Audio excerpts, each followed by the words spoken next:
Yeah, it's the Pixies. Where is my mind?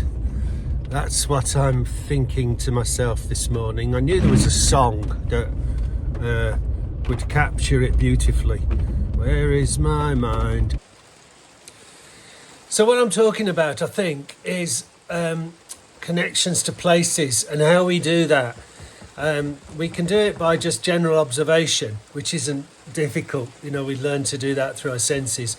But some of those senses we do not attune particularly well to environments. We misplace ourselves in those environments and we do dumb things as a result. And it's one of the things I've learned working and living here is you can rush into stuff because the pressure of needing to get jobs done, and actually what happens is you do the wrong thing, or you do it half-assed and you've got to do it again, or you do it slightly not like you wanted it because the environment pushes you in another direction. That's the bit that matters, because that then becomes a listening question.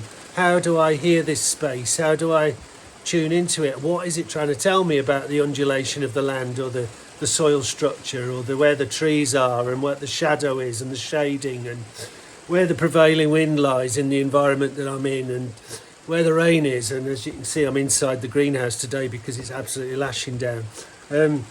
Those choices are very important choices, but they're not necessarily choices we do because of any great intelligence. They're often done out of intuition, and tuning to the intuition is something that is quite interesting when you're looking at land. And I think it's about picking up frequencies, picking up connections to places in ways that are not the ways we would normally do it, but that allow us to really start to hear the landscape better. And by doing that, we create better environments, healthier environments, richer and more resonant environments. And that's the thing that perhaps we're missing in our interactions with the environment around us. And it might be one of the reasons why we're up the Swanee in terms of human beings, in terms of their relations with the planet. How to connect to it is difficult, because the urban mind is not attuned to this. It's not thinking like this, because most of the constructs of the urban environment are simply created by us. As soon as you step outside of that into an environment that is not urban, it doesn't mean you don't have an urban mind, because I think we're completely schooled to be like that. What it does mean, though, is that you have the opportunity, perhaps, in a way that you can't have in a massively urban space, to reinvent the relationship with the with the place that you're in. And that's where the listening comes. I've not been very clear about this.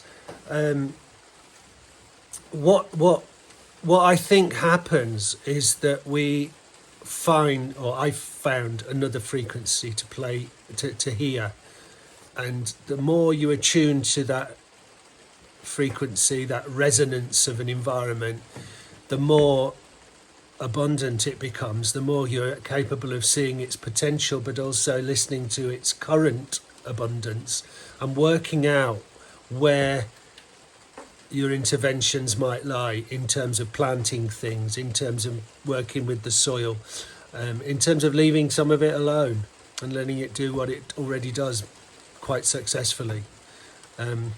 So that exploration is a really interesting one for homesteading, for creating places which one would hope would move towards a more resilient and abundance,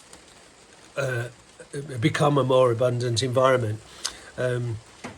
So I'm rambling on, and that's probably enough. And that's just kind of a headspace for my MOT for the moment of where I am at this start of the year. That's what I want to get my brain around this year and work on. And